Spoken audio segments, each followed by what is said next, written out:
với mấy cái đạn tập bắn không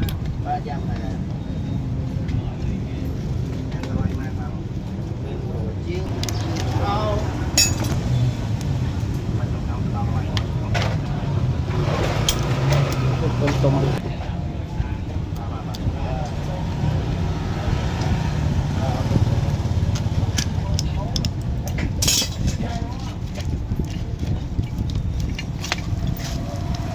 thôi mình đặt thằng hàng ai khơi không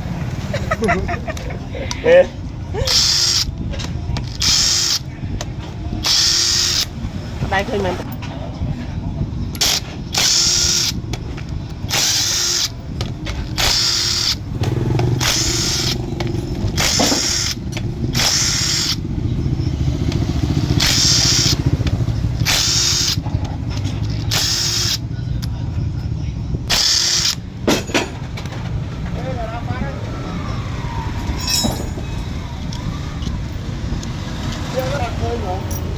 đến đích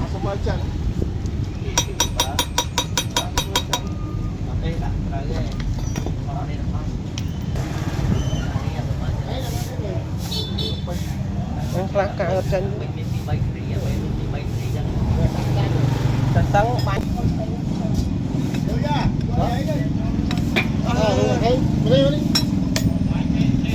rồi làm bay chứ bay say chứ rồi thôi rồi vậy rồi làm bay xe trên đâm này rồi trên nhà không khôi cho đây ồ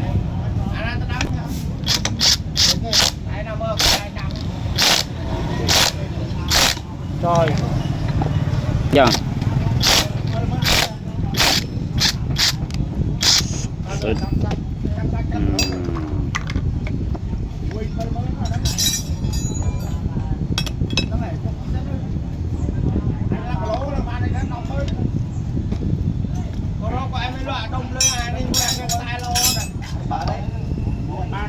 mà đây rồi đấy bà đang do lúc ai con nó chênh không Japan